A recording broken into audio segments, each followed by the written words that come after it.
Let me remind you that the Spartans, ever since their victory in the Peloponnesian War, had been attempting to extend their hegemony, at first all the way over into Asia, and then when that was thwarted, they tried to do so on the mainland of Greece. And one consequence of their effort and the failure to achieve it in an easy way was the restoration of Athens to a primary position in the Greek world. Again, not as powerful as Sparta, but once again, an independent state that was capable of being a serious opponent of the Spartans.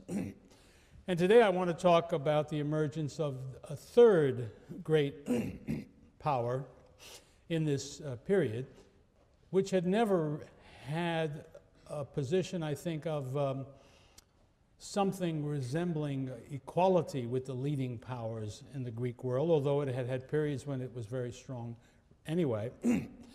Thebes is what I'm talking about.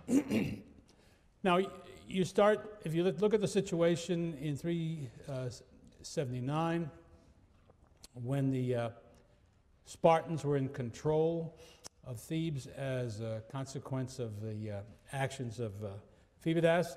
There was a Spartan garrison there in the city on its acropolis. There were Spartan garrisons in other towns in Boeotia, and it was probably as low a point for the Thebans as they had experienced since the 450s when the Athenians gained control of Boeotia.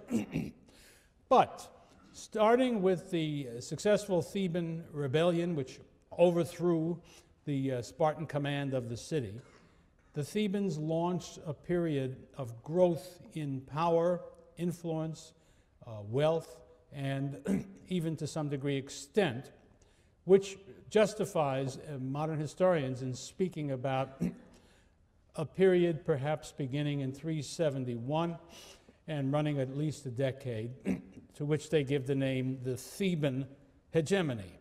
And today I want to talk about how that happened and how it sort of developed and ended. Well, not ended, not today. Yeah, I guess I will be talking about how it ended, right. The Spartans invaded after the Theban overthrow of Spartan rule. And in the first year, the lead in that invasion was given to the young king Cleombrotus, not to Agesilaus, and his failure to undertake that command exercised the minds of ancient writers as well as modern ones. One answer, whenever Agesilaus doesn't take command of an army which is following a policy that he likes, people suggest that he might have been physically incapable of doing it. He was an old man, and he had been injured, and so that's a plausible reason at any time. And yet, the ancient writers were persuaded that there were times when he was simply playing politics in some complicated way and choosing not to take the command. This is one of those occasions when they speculate that he was trying to get Cleombrotus engaged in this anti-Theban policy, which would provide for greater support for that general Agesilaean policy, and that's why he had worked it so that Cleombrotus got the command. We simply can't be sure about what the truth of that is. Cleombrotus, however, did not wage a very aggressive campaign. And that first invasion of 378 produced very, very little. However, subsequent Spartan invasions also, even those led by Agesilaus, were not successful. The Thebans were able gradually to gather their strength, to recover parts of Boeotia and bring them under their power, and to drive the Spartans away without yielding anything of importance. One of the consequences, I'm talking really about the years 378, 377, 376, and into 375. One of the things that the Thebans engaged in this period, and it's extremely important because it provides the basis for the power that they will develop, was a reconstruction of the Boeotian League. The Thebans had commanded or led or dominated the Boeotian League before. They changed its constitution, however, in these years in a way that was rather important. In a word, to simplify the matter, the entire operation of the League became more democratic. They used to have the decisive bodies that determined Theban policy in the form of 4 separate councils, which were sort of indirect regimes that really made the policy. The new constitution made the decisive place really an assembly in which all the representatives of the Theban cities came and made policy in an assembly, not in separate councils, all of which could be more readily controlled by oligarchic figures. And the only thing is that the meetings of the Boeotian League took place in Thebes. Now, not only did Thebes have a majority of representatives in that league, or at least the largest number, by virtue of its size and its leading role, but the fact that it all took place in Thebes meant that there would be more Thebans there and more Thebans playing an influential role in what was going on. Nonetheless, we shouldn't discount the truly democratic nature of this regime. It's a new thing. Boeotia and Thebes used to be a bulwark of oligarchy, and it became a remarkably democratic city. And I think there's reason to take note of the fact that this seemed to have had an impact on Thebes and Boeotia, much like the one that Herodotus praises so highly back when Athens became democratic, when they threw out their tyrants and established the Cleisthenic regime. Herodotus says that they became better warriors. They produced a better army. They began defeating their enemies as they had not done before. I think that is very clearly also what happens in Thebes. That we can't get away from the fact that Thebes became a more formidable military power thereafter. Whether or not it's linked to democracy is open to argument, but I think there is a real argument that would say it worked that way. At least we don't know the details of this very well, but a very unusual thing seems to have happened.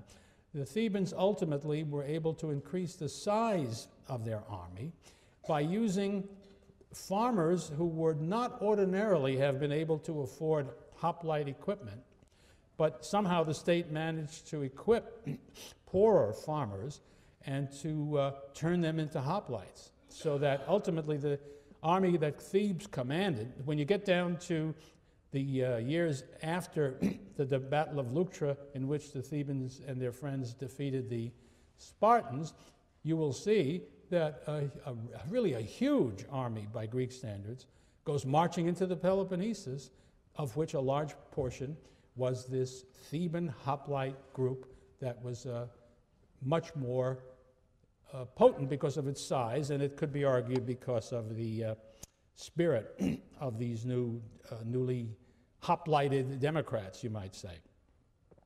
Well, as the Thebans were developing this league, they were also fighting the Spartans and gradually driving the Spartans back. For instance, they destroyed the city of Plataea, which was always on the side of the enemies of Thebes.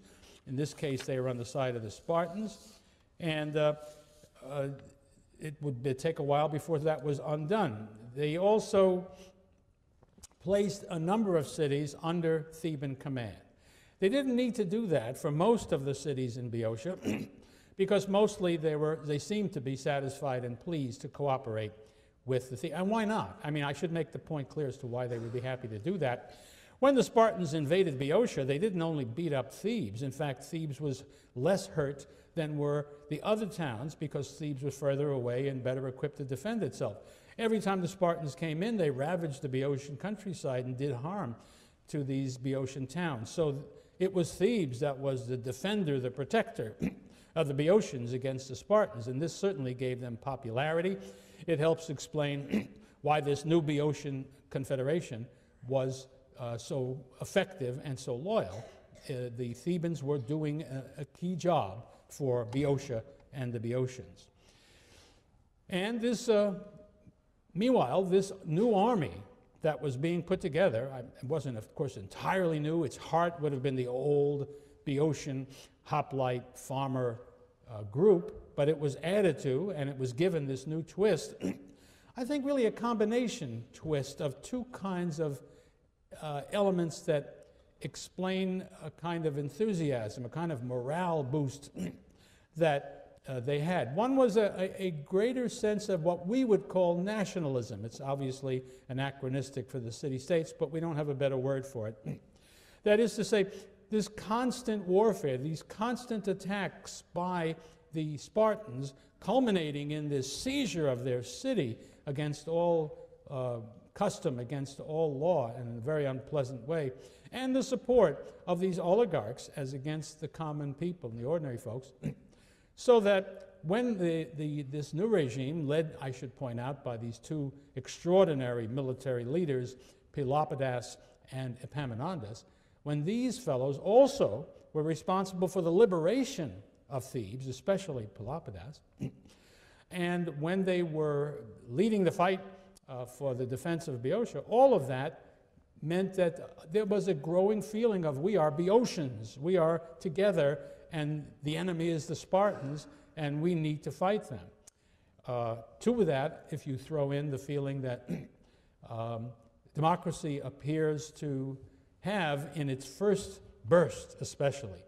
I should point out that the Athenian extraordinary success on land occurs right after the democratic revolution of Cleisthenes. I don't say they become bad thereafter, but they're never again quite as extraordinary as a land force as they are then. And an analogy that's often drawn is with the armies of the French Revolution in the 18th century, which really were fantastically successful right after the revolution began, and they began enrolling, indeed conscripting, great numbers of people who would never have been in the army before in the name of the nation, in the name of freedom, in the name of all kinds of lovely things. Again, it's often neglected that the French already had a terrific army before that happened, and they had wonderful officers and generals and were skilled in the art of war, so it was a kind of a best of all worlds where they had a solid base for military superiority, to which was added this great group, this great business of numbers and the zeal that went with it. Something like that, I believe, is going on here in the 370s to help explain what's happening to the what becomes this enormously powerful and successful Theban army. The fighting goes on.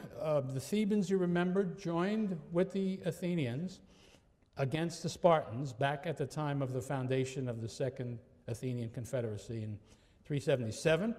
And they do work together for a time, but it doesn't take very long for there to grow up differences between the Athenians and the Boeotians. They are, if you look back at the whole history, more frequently enemies than they are friends.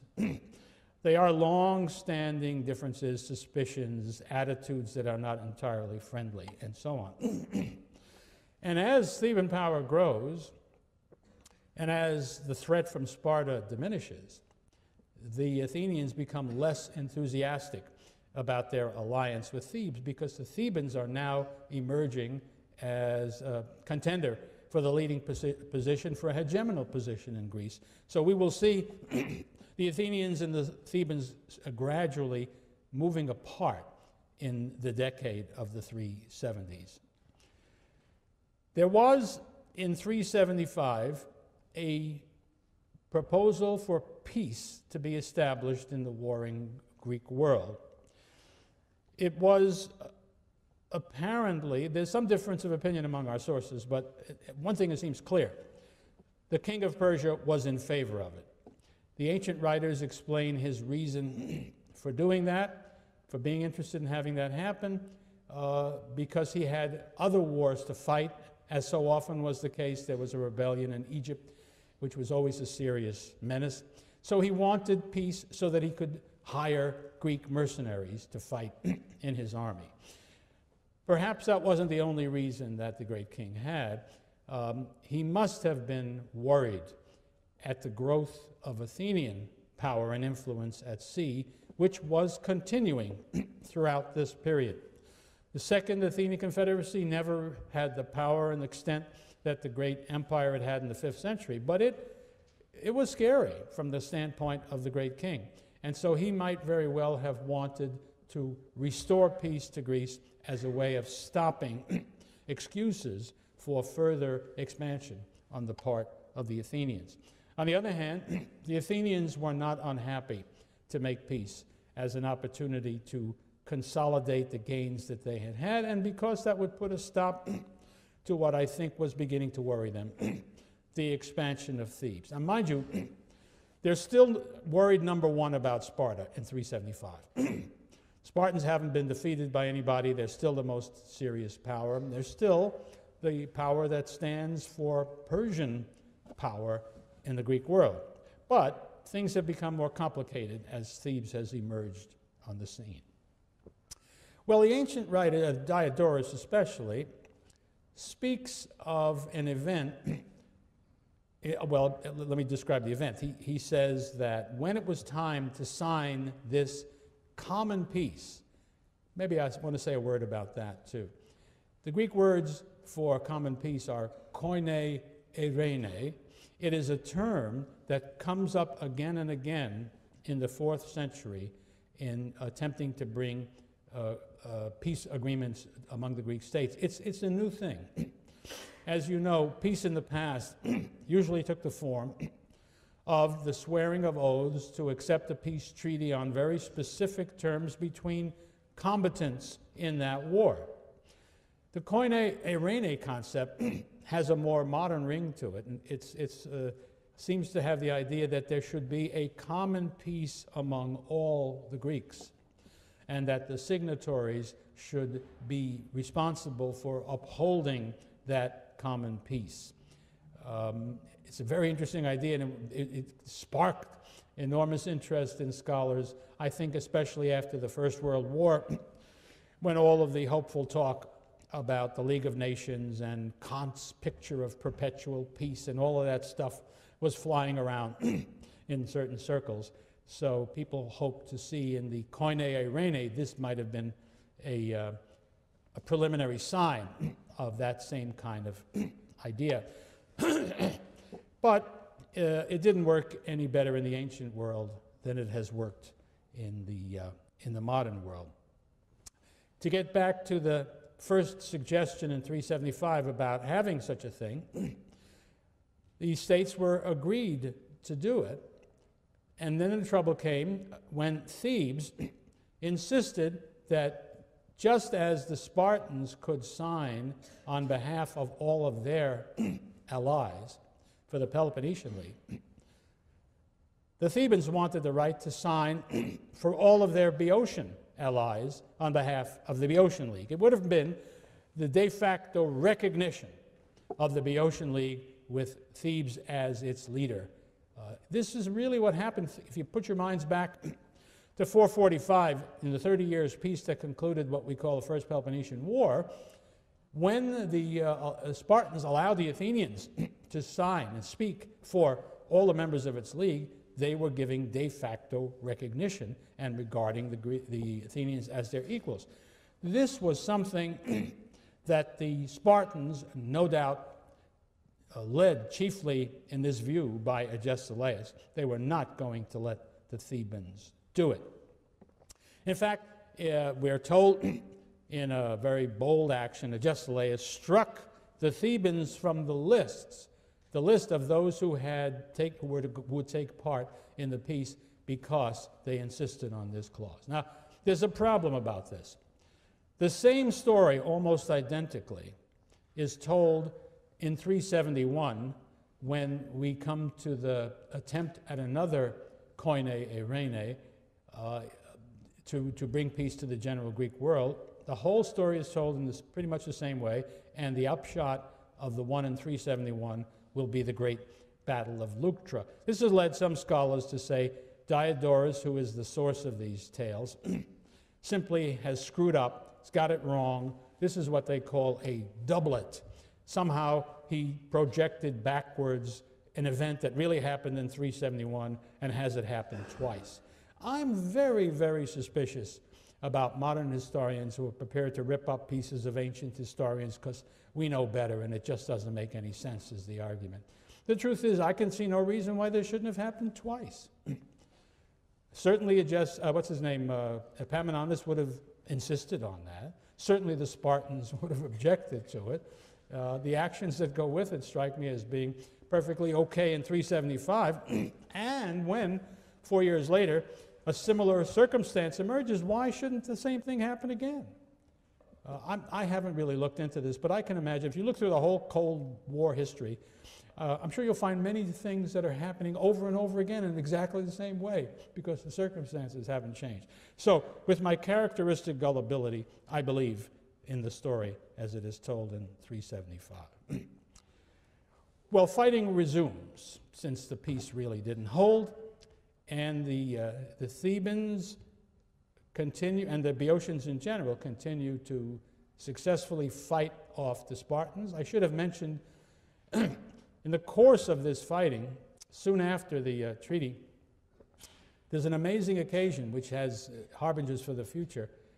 A Spartan army is marching in one direction, a Theban army is marching in another direction. The Spartans outnumber the Thebans very greatly. In fact, the whole Theban force is simply the 300 men who had been formed pretty recently into a special elite fighting corps called the Sacred Band. Their special quality was that, in addition to being excellent warriors and trained especially for their job, they were homosexual lovers who stood and fought right next to each other. This was just carrying forward the principle that the Spartans had used in one way and another, and it turned out to be equally successful.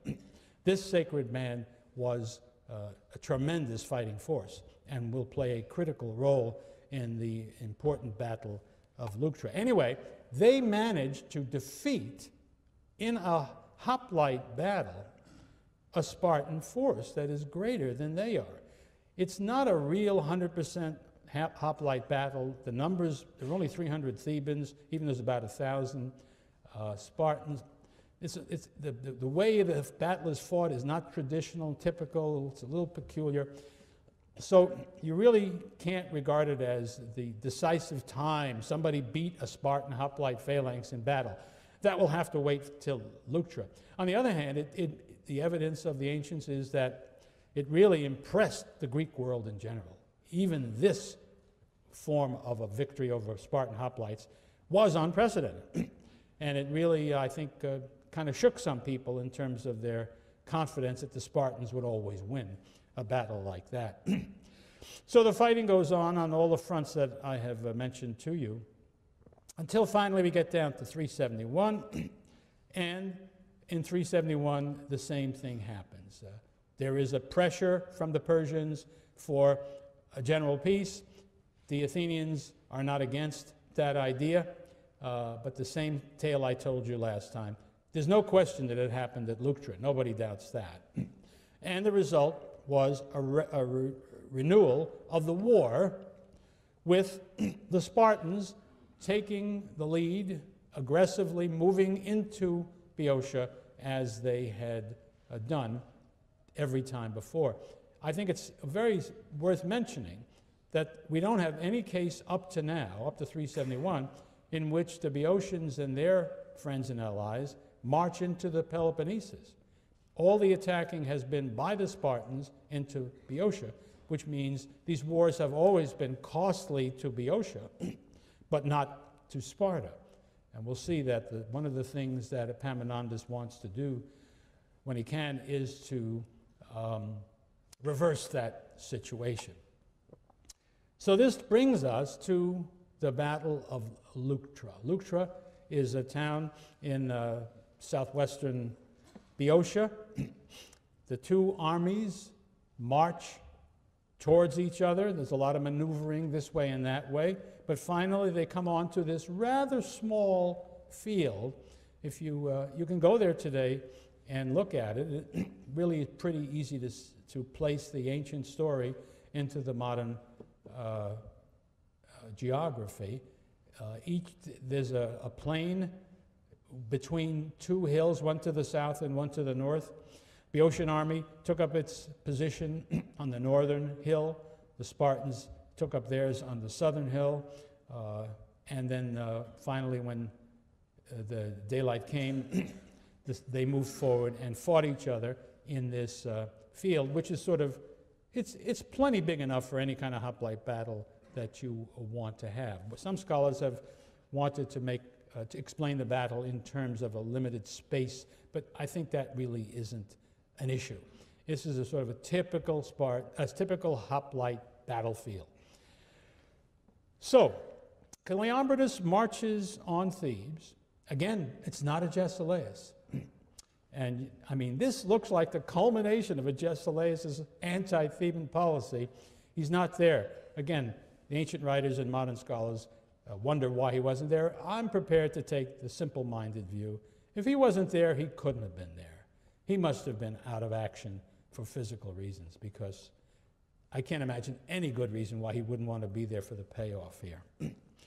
Anyway, there was something in the neighborhood of 10,000 Spartan hoplites and maybe 1,000 cavalry. And the Boeotian side is less clear, maybe 6,000, maybe 7,000 Boeotian hoplites. So they are outnumbered. And I think that has a lot to do with the tactics that Epaminondi employs in fighting this battle. It's a famous battle, it's an important battle, so I'll take a few moments to talk about the battle itself. Again, this is much debated. It's not easy to know what's going on or why it's going on. But let's start with the important point that the Thebans were outnumbered. So it really was up to Epaminondi to think of some way to overcome this disadvantage. Normal course of events, 6,000 or 7,000 against 10,000 in a regular hoplite battle. You can, the bookies would take the game off the board. I mean, especially if they're Spartans and Peloponnesians. The bigger battalions are going to win.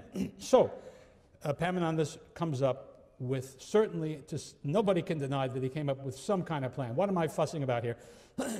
Some scholars have wanted to emphasize not the tactics of Epaminondi, but rather the superior fighting qualities of this new Theban democratic national army.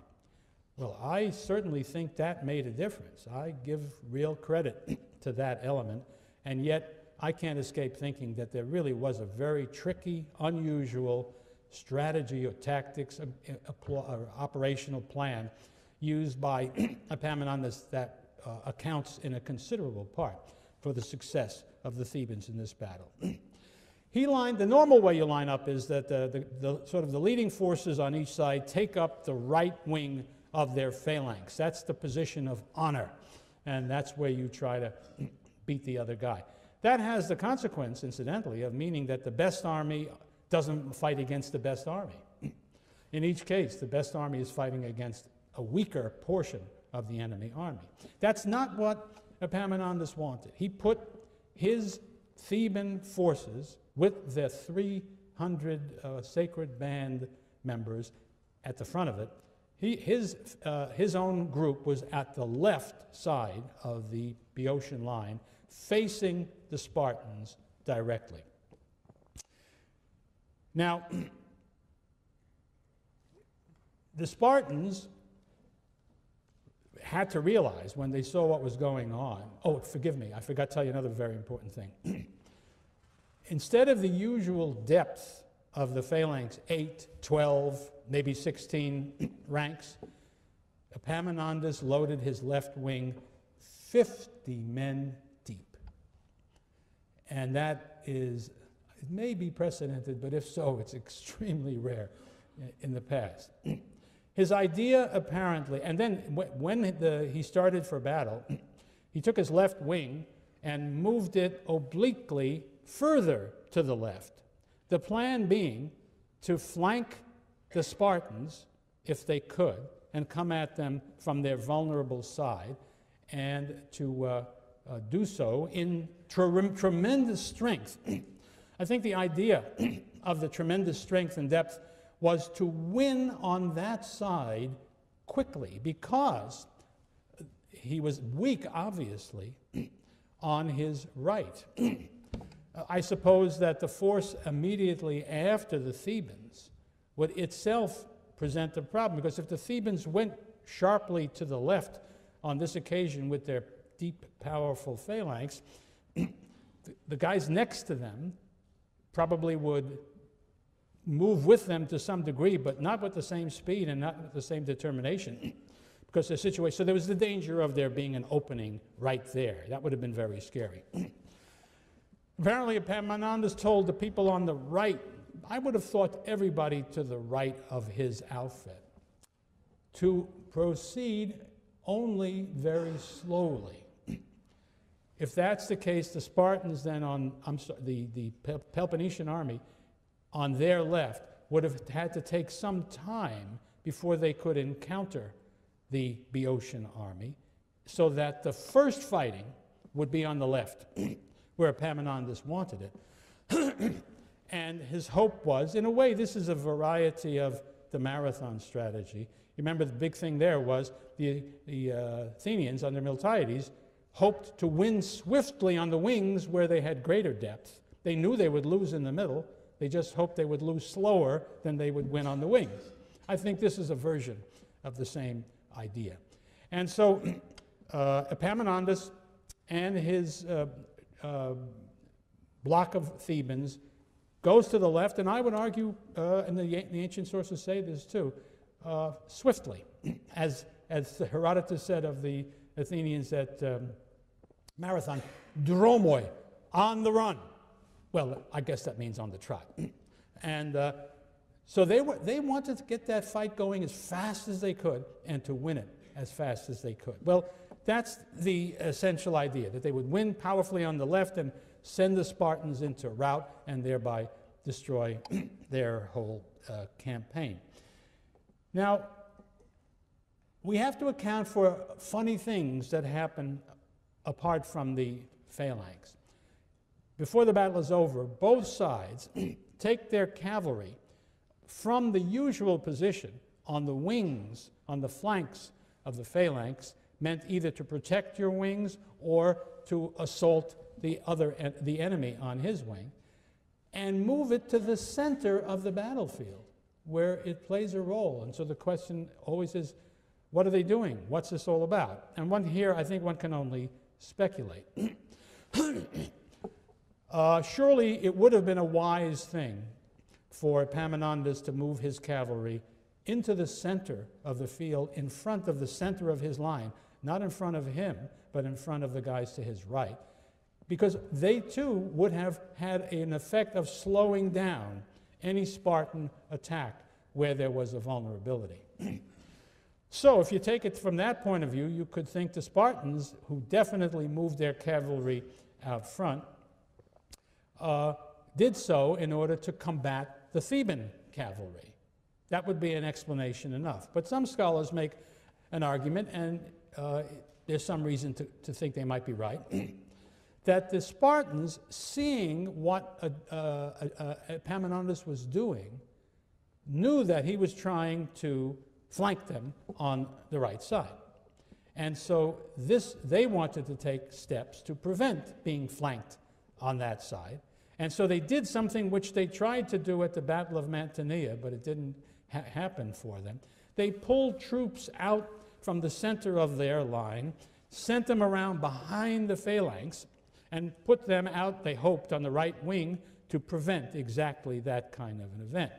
But to prevent the Thebans from, or the Boeotians from charging that empty spot until it was filled, they sent their cavalry up front to shield them, not only to shield them, but in effect to hide them. Certainly the cavalry's being out there would have kicked up a lot of dust, and they could have hoped that the Thebans wouldn't know what was going on. So that's the theory. What is a fact is that the Boeotian cavalry and the Spartan cavalry clashed. And as I think, again, the bookies, if this had happened, would have predicted, the Thebans defeated the Peloponnesians. The Thebans had a superior cavalry. It had to do, of course, with the nature of their land, which is better for horses than most of Greek country. And so they drove the cavalry back into the Spartan phalanx, helping to create confusion and to break ranks and all that kind of stuff. But the real payoff, the real victory in the battle was one where Epamminonde hoped it would be. On his left flank, on the Spartan right flank, I don't think it's an accident that the phalanx, the Theban phalanx, came swiftly to the place where the Spartan king was located, Cleombrotus, and killed him. And if you look at Greek battles throughout all of their history, killing the general in command is a really good idea, because when you do that, you usually win. Have you got numbers, Curtis, on that? Or just got a general idea of how often that is a decisive or important element? It's very frequent, isn't it? When you kill the general, you win. Curtis knows more about military history in the Greek world than anybody, so I have to consult him. That being the case, the Spartans fought bravely and strongly around the body of their king, but that only led more of them to be killed. And before very long, the Spartan phalanx broke and ran, and the Thebans, the Boeotians, had won a clear-cut, unmistakable, blatant victory in a normal hoplite battle on a normal field. And this was the shock felt around the Greek world that this had happened. It just changed everything. There were only, here's an interesting fact that tells you something else that's important about what's going on in the Greek world. There were only perhaps 700 Spartiates in the whole battle. And of these, 400 were killed. Just think about that. I mean, that's devastating in so many ways. And it had all kinds of effects. We shall see it immediately shook the control of the Spartans, even over the Peloponnesus. It made people think the Spartans were vulnerable and that they might have come to the end of the line. But another interesting contrary consequence was that suddenly Sparta wasn't scary, but Thebes was very scary. And the Athenians, who had already come to be nervous about the Thebans, you notice I haven't mentioned them. They had been the allies of Thebes. They were not at the Battle of Leuctra. And as a matter of fact, they were clearly working with the Spartans already to check Theban power and Theban expansion before the Battle of Leuctra. They stayed neutral. They didn't show up at the battle at all. But it tells you a very important change in the scene in the Greek world at this time. So I think it's safe to say the Battle of Leuctra put an end to Spartan supremacy. The Spartan hegemony is over. And now the question that awaits Greece is, what happens next? I think in the normal course of events prior to the buildup of this new Thebes, there would have been a division of power between the states. The Athenians would have used some muscle, the Thebans would have used some muscle. Some lesser states would have emerged in the vacuum created by the destruction of Spartan power, but that would have been that.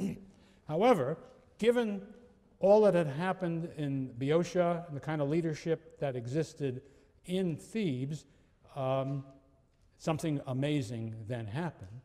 The Thebans decided to put an end to Spartan power forever and took a number of measures to bring that about. Just the defeat of Leuctra meant the disintegration of the Peloponnesian League. A number of states obviously took advantage of Sparta's weakness to just pull out and get out from under Spartan control. And then, in the year 370, the Thebans put together a tremendous army and ultimately marched into the Peloponnesus to do what they were going to do. One of the things that happened, reflecting the collapse of the Spartan hegemony in the Peloponnesus, was that the towns in the region of Arcadia, the mountainous region to the north of Sparta, put themselves together in the form of the Arcadian League. And it is, I mentioned this to you earlier, I believe, it is one of the first federal leagues of a different kind from the one we've seen up to now. There is no hegemonal state. It is not some big state and its friends, which even the Boeotian League is still in that category. It is, in fact, a collection of states that are ostensibly equal. And this is entirely voluntary. They are coming together, these Arcadian states, in order to protect themselves and to pursue their interests against the many troubles they've had over the years. And the question always is then, this is both an evidence of what I'm saying, that it was a new kind of a league, and it reveals the fact that there was no state that was sufficiently superior to the others that to make it obvious that the capital, so to speak, of this new confederation would be that state. They built a brand new city. It was called, I love it, Megalopolis. That means it ran from Washington to Boston. No, I'm sorry. It meant, of course, it means big polis, big city, big state, whatever you want. But it was the place where the League Council met. States sent their representatives to it. Their business was done there. And it's really quite an interesting event, especially as you look ahead in the history of Greece. And as I told you last time, that kind of thing had a remarkable influence on the thinking of the shapers of the American Constitution. The Athenians' attitude towards this, we think about all this long rivalry between Sparta and Athens that resulted in such terrible wars. It just goes to show you, what was it, Palmerston, the 19th century British statesman, I think he once said, Britain has no permanent friends or enemies, only permanent interests. And I think whether that was true of Britain or not at the time, I think we should always realize that that is true of the way states operate in an international system. It is not that they don't have inclinations, and long-standing friendships do have some impact, and long-standing enmities have a greater impact, and yet anything can happen. I mean, just to get some sense of that, who would have believed that in the 1930s that Great Britain and France would join with Joseph Stalin's Soviet Union for any purpose whatever, since they, especially the British, had been interested in putting an end to that regime from the moment that it was invented, and that Winston Churchill would be the greatest advocate of this alliance with Stalin Winston Churchill, who had been a leading figure in having an invasion of Russia in 1920-21 in order to bring down the Bolshevik regime. And Churchill's answer, I think, to the question of why you're doing this tells you a lot about this general point I'm trying to make. I'm not going to get this exactly right. I don't have Churchill's gift and my memory is fading. But he said, why are you joining up with Stalin? You've been denouncing him forever. He said, if Hitler invaded hell, at the very least, I would want to say a few kind words about the devil in the House of Commons. That ought to tell you something about the permanence of these kinds of things. Interests are what matter. And the Athenian interests had changed. Thebes was becoming a challenge to the Athenian growth and influence and power, and they did not want the Thebans now to destroy Sparta's control of the Peloponnesus and replace it with a Theban control of the Peloponnesus. And that accounts both for why Athens is not helping the Thebans, but also, in fact, intriguing with states in the Peloponnesus to try to stand up to the Thebans rather than to do what might seem obvious. Now, the Thebans were I'll come back to their invasion in just a moment. They were continuing to grow. They were gaining allies in central Greece, Phocis, Aetolia, Acarnania, Locris, Euboea. Here again, I'm going to be teaching you general truths about international relations that don't seem to be part of the ordinary education. And that is, power has a fantastically attractive quality. When a state is suddenly enormously powerful, I think the political scientist rules, and I admit what I just said has been known and said by many of them many times.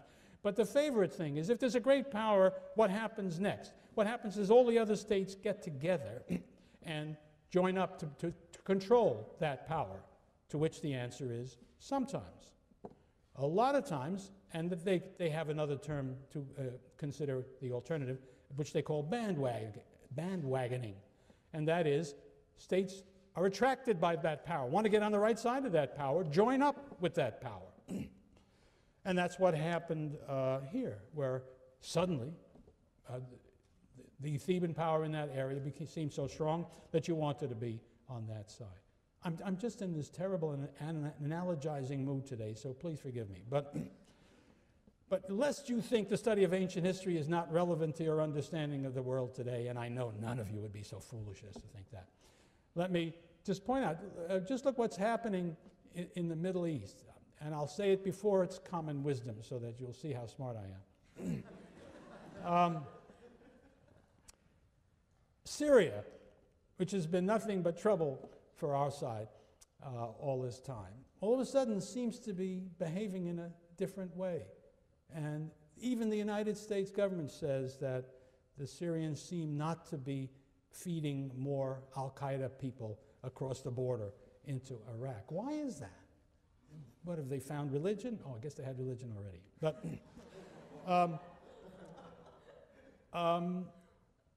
the answer is because suddenly the American forces are kicking hell out of everybody in Iraq. And suddenly there's a powerful American army sitting there, which is right next door to to Syria.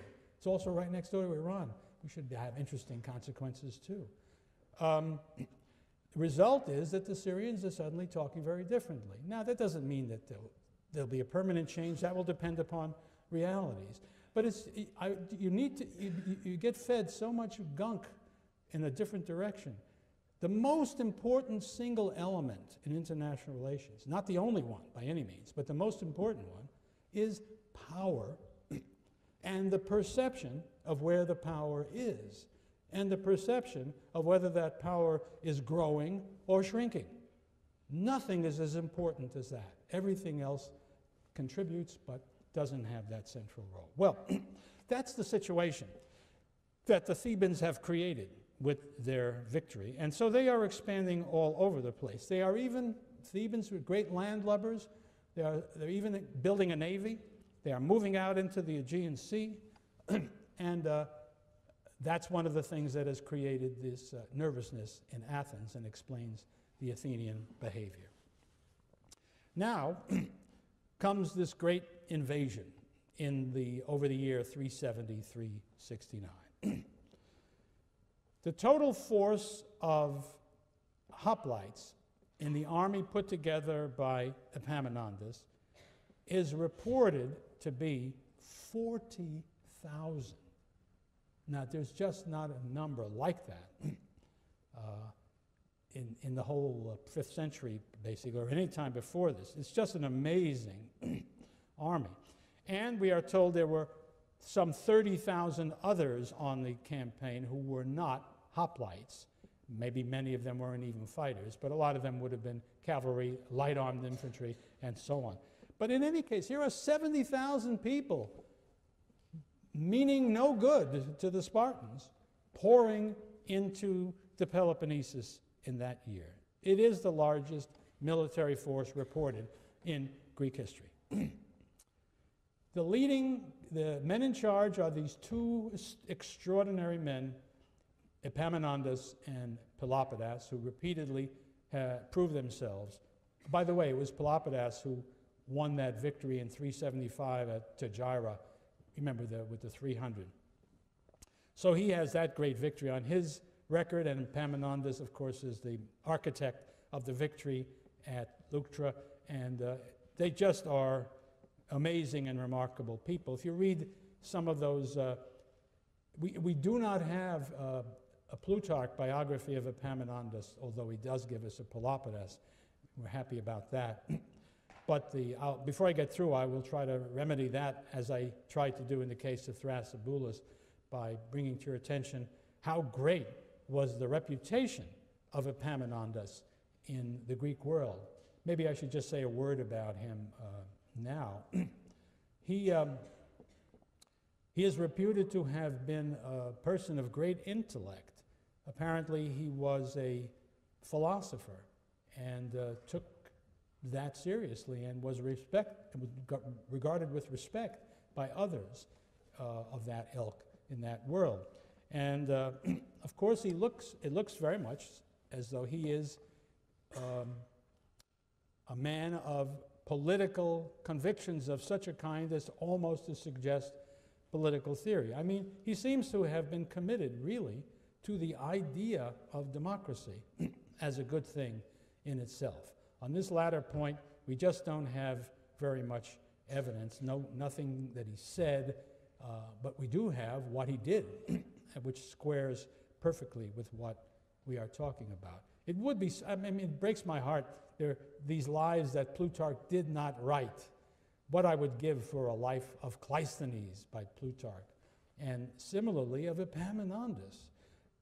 And I'm amazed, I don't know, who knows why Plutarch did what he did, but in any case, it would be really fascinating in his case because of the complicated nature of his mind and his life. But there he is, along with Pelapidas, leading this armed force in there.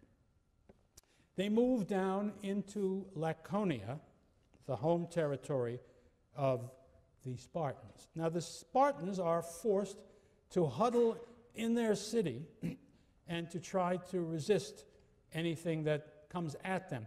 They cannot go out to fight these people invading their homeland. Their homeland has never been invaded in anybody's memory. This is out of the question.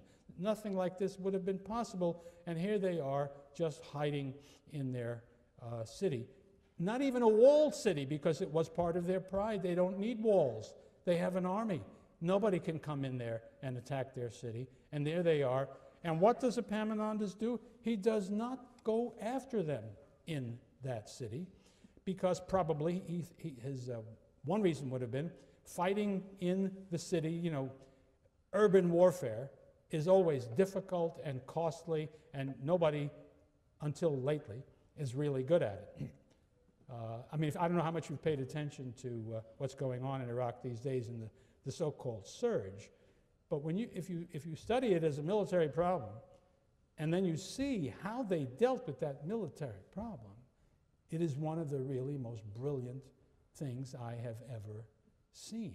Because to be successful in the war I'm talking about now, requires not only shrewd use of military forces for military purposes, but it has to be integrated with constant political negotiation and conversation with the natives, which has to be associated also with certain economic conditions being brought about so that the people who are might be on the other side can be on your side, and then you can have them work for you. And I've only touched on the beginning of all the complexity of that.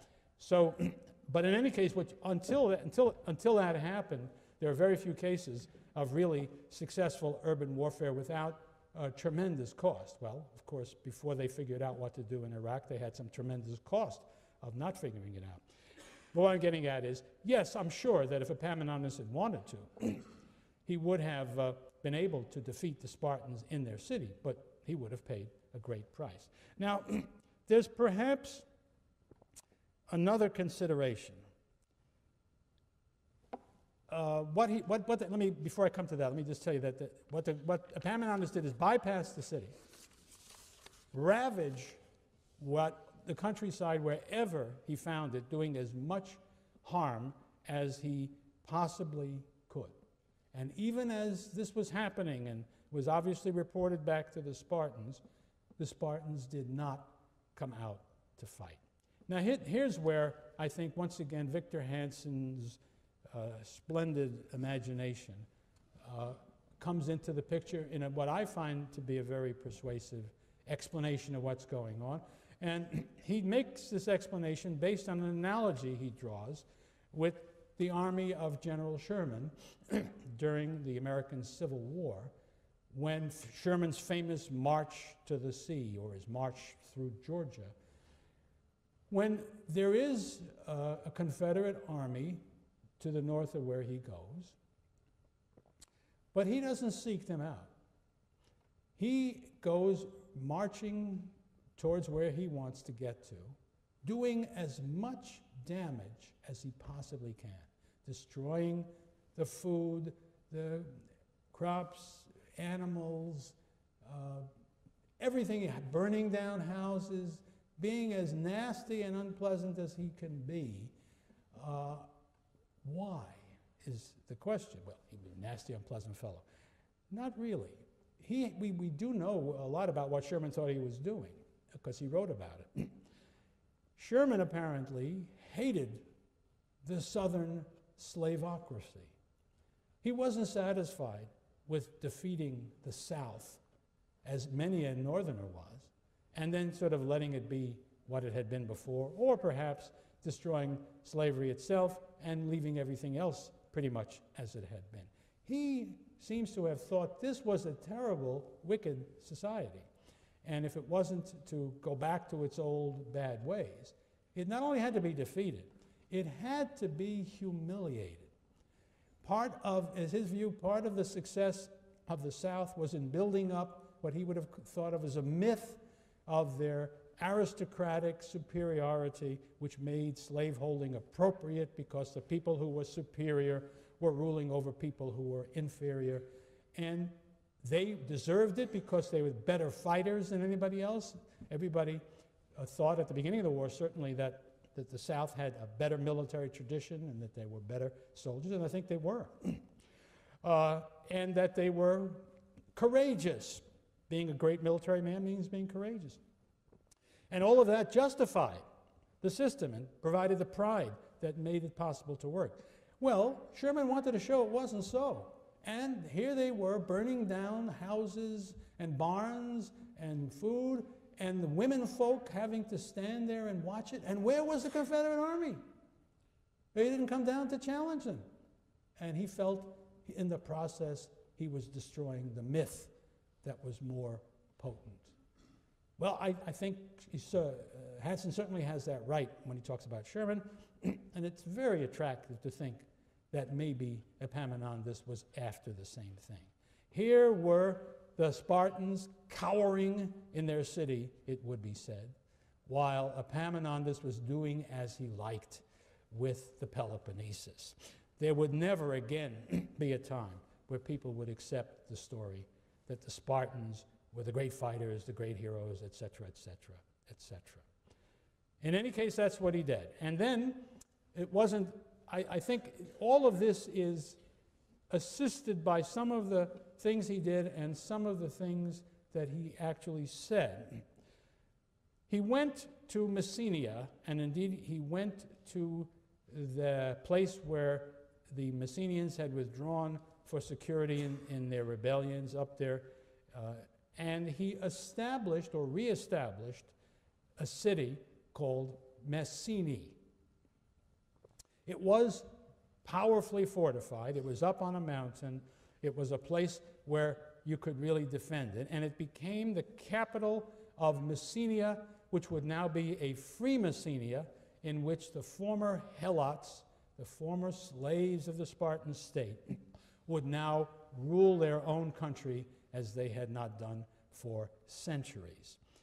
And it was a liberation, and that was the language that Epaminondas used of it. It had the marvelous psychological effects that I am speaking of, and also a very practical one. Here was a fortress on the flank of the Spartans, which was controlled by people who hated the Spartans bitterly, and that would guarantee that the Spartans would not lightly gain control of the Western Peloponnesus again. If you add to that the Arcadians had suffered plenty from the Spartans and were unwilling to allow the Spartans to rise again, and there was Megalopolis, a walled, powerful city that would see to it that the Spartans would never likely be able to make their way into control of central and northern Peloponnesus again. And so all of this combination of power and the strategic use of power, along with this psychological warfare that was involved, brought about the permanent check on Sparta. You know, Sparta, amazingly enough, would emerge from this still an independent city, still somehow taken seriously by others, but never again in the position of threatening the security of other states. Now, some of what was happening began to create a counterforce, as it always does. Here was this blatantly democratic force that had been unleashed in the Peloponnesus, most of which had always been oligarchic. So in Arcadia, there began to be a revival of oligarchic activity, people who wanted to overthrow the regime that was being established and to restore oligarchic governments, which would, of course, naturally be friendly to Sparta. And some of these oligarchs in Arcadia began to assist the Spartans. We know the Spartans were finished, but they didn't know it. The Greeks at the time didn't know it. So that, I'm just touching on the high points here. In 362, by now I should report that Pelopidas was dead. He had died fighting in Thessaly against an autocrat there by the name of Jason from the city of Pherae, about whom we don't know a lot, except to say he got to be very powerful indeed and was pretty soon challenging both Thebes on the land and also challenging Athens to some degree at sea. And who knows how much trouble he would have made had he not died before he could do so. But Pelopidas died fighting in a battle against Jason. I think it was 364. So in 362, when the Thebans again put together a force to invade the Peloponnesus, to put down those forces that were working against his settlement, it was only Epaminondas who was in charge. Apparently, in the Battle of Mantinea, this is the second Battle of Mantinea, the first took place in the Peloponnesian War in 418, but this one in 362, apparently Epaminondas used some of the very same tactics that had been successful in the Battle of Leuctra. and the Thebans won the Battle of Mantinea. However, Epaminoндес was killed in the fighting. And it turned out that that was more important than anything else. With both Pelopidas and Epaminoндес gone, Thebes never again shows that kind of special quality that brought it swiftly to power and will swiftly bring it down. Although, as we look at the world in 362, we should realize that Thebes remains a very formidable power, and the Greeks, again, I want to warn you, don't know that Thebes isn't going to come back and with 2 new leaders or 10 new leaders or 1 or whatever and become the same kind of a menace that it had been before. But looking back, we can see that that was the outcome. So the Thebans won the victory, but in effect they really lost the war because that was the end of their special quality.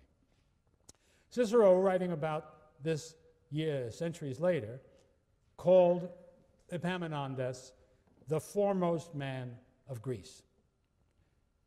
There is an inscription, or there was an inscription on Epaminondes' statue that was erected on his death at Thebes. And it is as though he was speaking. It must have been taken somehow from something he said or wrote. Here's what he said. By my plans was Sparta shorn of her glory, and holy Messenia at last received back her children. By the weapons of Thebes was Messenia fortified, and all Greece became independent and free.